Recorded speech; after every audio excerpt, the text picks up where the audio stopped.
Assalamualaikum dan selamat pagi. Assalamualaikum dan selamat pagi semua murid-murid. Semoga anda semua dalam keadaan sihat sejahtera hendaknya. So bertemu lagi kita untuk sains bagi kelas 3 EIGH untuk hari ini. So memandangkan pada hari ini cikgu ada tugas untuk menguruskan peperiksaan SPM yang akan menjelang pada minggu hadapan. So apa yang boleh cikgu buat supaya kamu tak tertinggal dalam pelajaran adalah merekod dulu terlebih awal apa yang cikgu akan ajar pada hari ini. Cikgu upload pada YouTube dan kamu akan tengok di situ dan seterusnya membuat latihan yang akan cikgu beri nanti. So pada hari ini benda yang pertama adalah cikgu akan berbincang dahulu soalan yang telah minta kamu lengkapkan atau siapkan pada minggu lepas, iaitu pada hari Selasa sebelum kita cuti perayaan Tahun Baru Cina. Okey, mari kita tengok soalan itu dulu. Mohon untuk kamu semua membuka buku latihan yang telah cikgu minta kamu siapkan. Keluarkan pen merah kamu untuk tanda sama ada jawapan kamu itu betul atau tidak. Dan jika salah, sila catat jawapan yang betul. Boleh? Okey, bersedia? Keluarkan pen merah, buka buku, semak latihan. Okey, kita tengok soalan buku teks yang pertama. Okey, ini soalan yang cikgu bagi kamu pada minggu lepas. Soalan yang pertama mudah sahaja. Dia minta kamu melengkapkan mekanisme penglihatan yang berikut. Okey, mari kita tengok. Penglihatan yang pertama, okey, apabila cahaya masuk, okey, cahaya akan masuk dulu yang pertama pada bahagian kornea. Okey, pada bahagian kornea. Kemudian cahaya itu akan dihantar kepada gelemar. Gelemar akan dihantar kepada pupil. Okey, pupil.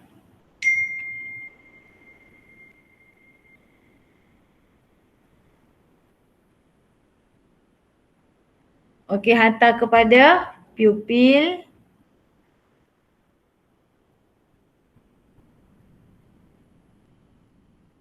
Sekejap ya.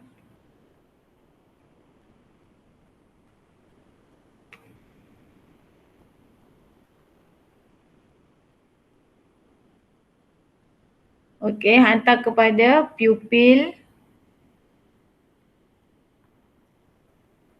Okey, kemudian, B ni pupil ni. Okey, lepas hantar kepada pupil, dia akan pergi kepada kanta mata. Kemudian kanta mata akan hantar kepada C, iaitu retina, di mana retina adalah merupakan satu bahagian yang terpenting pada bahagian mata manusia, di mana dekat situ terletaknya bintik kuning. Bintik kuning ni sangat penting untuk penglihatan, dan di retina juga ada satu titik yang dipanggil sebagai bintik buta, di mana bintik buta berfungsi bintik buta ini, jika cahaya jatuh pada bintik buta, maka kamu tidak akan dapat melihat. Cuma bukanlah tak dapat lihat selama-lamanya, kamu hanya tak dapat lihat dalam masa 1 hingga 5 saat macam tu. Okay, kemudian cahaya itu akan dihantar ke saraf optik. Okay, dan akhir sekali saraf optik akan hantar kepada otak, di mana otak akan mentafsir apakah objek yang sedang anda lihat. Okey, yang kedua, soalan kedua, struktur telinga yang manakah tidak akan mempengaruhi mekanisme pendengaran sekiranya ia rosak? Okey, kita cikgu tulis jawapan dekat sini. So, jawapan untuk soalan yang kedua, ada dua jawapan. Yang pertama, salur separuh bulat, dan jawapan yang kedua adalah tiup Eustachius, di mana bahagian ini diperlukan untuk memberi keseimbangan pada tubuh badan. Okay, next, soalan yang ketiga. Okay, soalan ketiga, yang di manakah kedudukan sel deria bau? Di manakah terletaknya sel deria bau? Okay, di manakah terletaknya sel deria bau? Okey, sel deria bau terletak di mana? Sel deria bau ni mestilah berkaitan dengan hidung, betul? Berkaitan dengan hidung. Okey, so kalau berkaitan dengan hidung, di manakah terletaknya sel bau? Okey, terletak di atas rongga hidung. So jawapan nombor 3 cikgu tulis dekat sini. Dia berada di atas rongga hidung. Kalau kamu jawab pada rongga hidung saja kurang tepat. Lebih tepat adalah atas rongga hidung. So mari kita tengok soalan yang ketiga. Nyatakan 5 rasa yang boleh dikesan oleh lidah. Kita dah belajar dah ada 5 rasa. Apa dia? Yang pertama adalah rasa, soalan yang keempat, pertama adalah rasa manis, kemudian rasa masin, kemudian rasa masam, kemudian rasa pahit dan akhir sekali rasa umami. Contoh-contoh rasa umami adalah seperti rasa sup tulang, rasa MSG, di mana rasa dia adalah rasa yang enak. Okay, now kita pergi kepada soalan yang kelima. Nyatakan 2 faktor yang mempengaruhi kepekaan kulit. Cikgu dah ajar ke belum? Kepekaan kulit ni rasa macam belum. Tak apa. Kalau belum, cikgu bincang saja. Nanti kalau jumpa lagi bahagian ni, sekurang-kurangnya kamu dah tahu. Okey, ada 2 faktor yang mempengaruhi kepekaan kulit. Sama ada bahagian kulit itu peka kepada deria di luarnya atau tidak. So ada 2 faktor. Pertama adalah dari segi, okey, yang kelima, jawapan kelima pertama adalah dari segi ketebalan epidermis. Sama ada epidermis itu tebal ataupun nipis. Jika epidermis itu tebal, maka dia kurang peka. Jika epidermis itu nipis, maka dia lebih peka. Contohnya antara tapak kaki, okey, kulit pada tapak kaki dengan kulit yang ada pada hujung jari anda ini.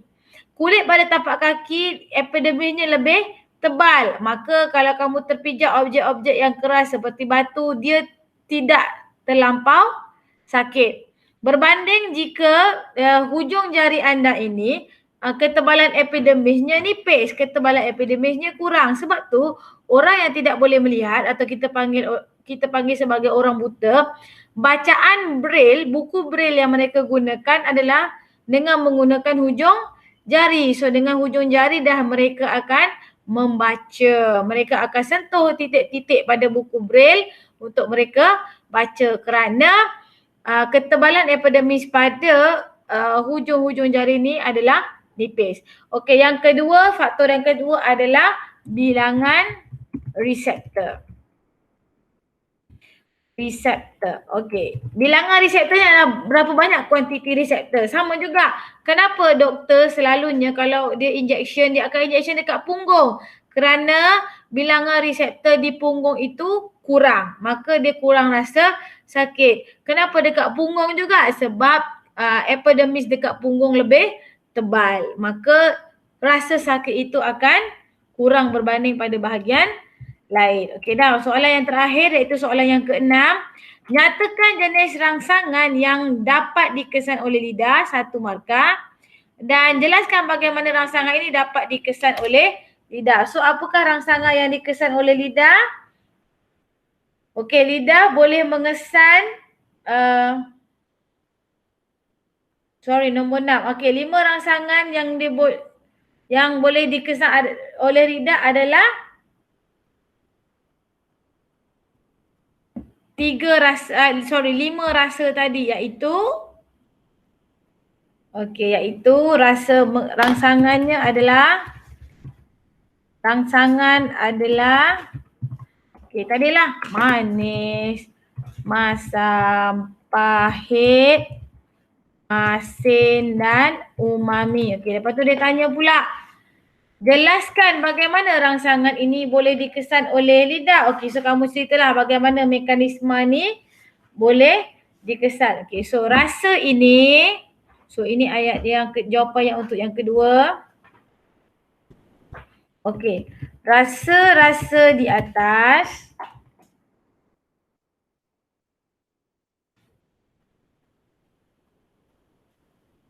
akan dikesan oleh tunas rasa, di mana dekat tunas rasa itu mengandungi reseptor rasa. Okey, kemudian kemudian tunas rasa itu akan menghantar maklumat kepada otak untuk ditafsir. Okey, selesai untuk jawapan latihan 1.2. Jika kamu ada masalah, kamu boleh PM Cikgu lah nanti selepas habis kamu tengok video ni. Okey, now kita pergi kepada 1.3. Okey, kita masuk subtopik yang baru 1.3. Tak perlu catat dekat buku sebab cikgu dah bagi kamu modul, just catat dekat modul tersebut. Okey, 1.3 kita fokus kepada tumbuhan di mana rangsangan dan gerak balas pada tumbuhan. Okey. Tumbuhan juga seperti juga manusia, dia juga ada gerak balas, dia juga ada rangsangan, dia ada gerak balas. Okey, antara rangsangan-rangsangan yang boleh dikesan oleh tumbuhan yang pertama adalah rangsangan dia terhadap cahaya. Pertama. Kedua, rangsangan tumbuhan kepada air. Ketiga, rangsangan terhadap graviti. Dan yang keempat, kepada sentuhan. Okey, untuk sentuhan yang kamu tengok nanti dia ada dua pecahan Okey, gerak balas tumbuhan boleh dibahagikan kepada dua. Okey, ingat ada tropisme dan juga gerak balas nestik. Cikgu ulang sekali lagi, gerak balas dalam tumbuhan dia ada dua pecahan utama iaitu tropisme dan gerak balas nestik. Okey, mari kita tengok apa itu tropisme. Tropisme merupakan gerak balas terarah, maksudnya dia ada benda yang dia cari. Dia ada benda yang dia cari, benda yang dia tuju, yang dia cari, yang dia tuju terhadap rangsangan. Seperti dia tuju cari apa? Cari cahaya. Dia tuju cari apa? Cari air, cari graviti dan juga cari sentuhan untuk dia sokong badan dia. Dia sokong pokok tersebut. Faham tidak? Okey. So bahagian tertentu tumbuhan ni akan tumbuh ke arah atau menjauhi rangsangan yang dia kesan. Bahagian tumbuhan yang tumbuh ke arah rangsangan, bahagian tumbuhan yang tumbuh ke arah rangsangan dikenali sebagai tropisme positif. Positif, benda yang baik. Kalau dia ikut, dia positif. Manakala tumbuhan yang menjauhi, dia adalah negatif. Negatif tu dia menjauhi. Okey, mari kita tengok. Fototropisme. Okey, foto. Kita dah tahu dah, kamu dah belajar dah daripada sekolah rendah foto tu apa. Foto tu merujuk kepada cahaya. Okey, so maksudnya fototropisme ni rangsangan tumbuhan terhadap cahaya. Dalam banyak-banyak bahagian tumbuhan kita ada 3 bahagian asas kan. Kita ada batang, kita ada akar, cantik, dan kita ada daun. So antara 3 bahagian ini yang mana akan fototropisme positif, maksudnya yang ke arah cahaya, mestilah bahagian tumbuhan positif. Fototropisme positif. Manakala akar dia suka cahaya tak? Tidak. Tak suka. Akar tak suka cahaya. Maka yang tak suka cahaya ni dia adalah fototropisme apa? Negatif. Okay, tengok ni. Fototropisme gerak balas tumbuhan terhadap cahaya. Pucuk tumbuhan memandangkan dia memang suka ke arah cahaya, dia adalah fototropisme positif. Fototropisme positif sebab apa? Sebab pucuk tumbuhan bahagian daun ni dia suka kepada cahaya. Manakala bahagian akar dia adalah fototropisme negatif sebab dia tidak suka kepada cahaya. Okey, kenapa pucuk tumbuhan atau daun tumbuhan suka cahaya? Kerana dengan adanya cahaya matahari, daun ataupun pucuk tumbuhan ini boleh menjalankan proses fotosintesis. Sebab proses fotosintesis berlaku di bahagian mana? Di bahagian daun, di bahagian pucuk. Sebab tu pucuk dan daun tumbuhan suka kepada cahaya, so nama dia fototropisme positif. Okay, next. Okay, hidrotropisme pula. Okay, hydro ni merujuk kepada hydro ni merujuk kepada air. So, sama juga cikgu kata, antara bahagian pokok banyak-banyak ni kita ada daun, batang dan juga akar. Yang suka air adalah akar. Suka air. Pucuk dia tak suka air. Dia tak suka air.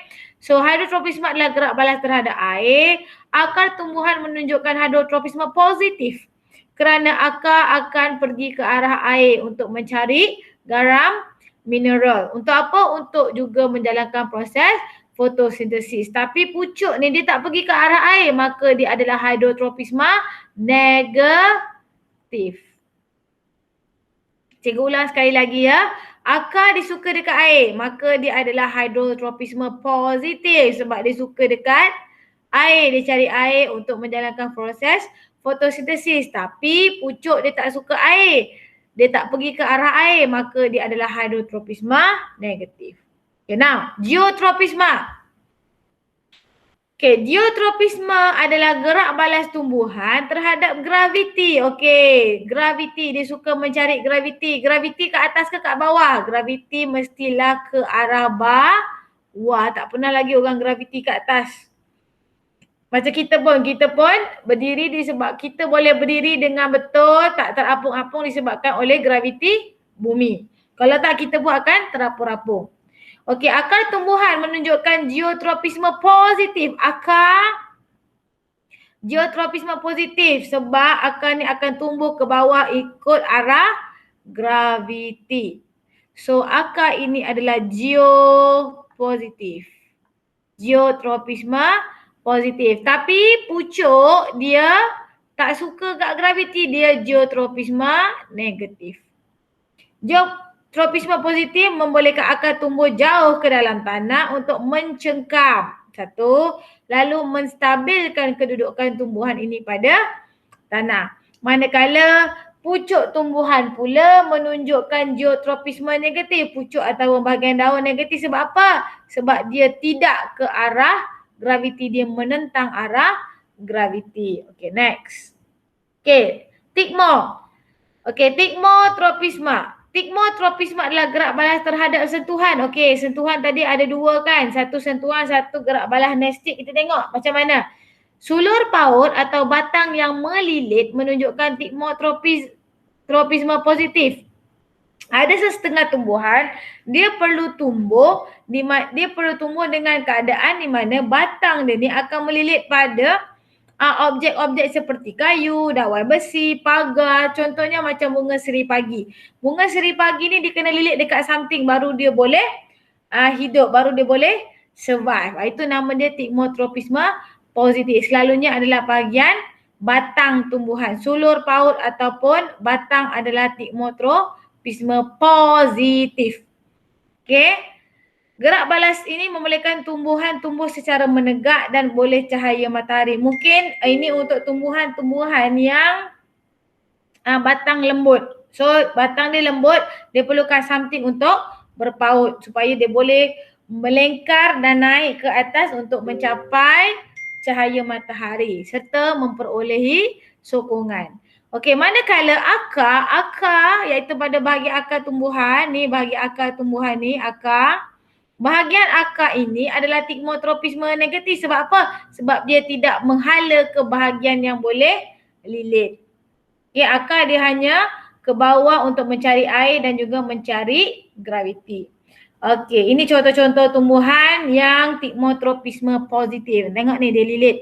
Inilah nama dia bunga seri pagi. Okay, morning glory, ini adalah timun. Timun pun hidup macam ni. Dia perlukan objek seperti kayu, ataupun pagar, ataupun besi, apa-apa sahaja untuk digunakan untuk berpaut. Okey, gerak balas nestik. Apa itu gerak balas nestik? Gerak balas nestik dia macam lebih kurang juga sentuhan, cuma dia adalah gerak balas terhadap rangsangan seperti sentuhan tetapi tidak bergantung pada arah rangsangan. Okey, dia tidak bergantung kepada arah rangsangan. Dia berlaku lebih cepat. Contohnya pokok semalu. Pernah tengok pokok semalu kan? Pokok semalu kalau kamu terlalu dekat dia, automatik dia akan menguncup. Kenapa dia kuncup? Sebab dia nak protect diri sendiri. Okey, gerak balas nasi ini bertindak sebagai pertahanan pokok semalu daripada musuh dan juga angin yang kuat. Satu lagi periuk kera. Periuk kera pun sama.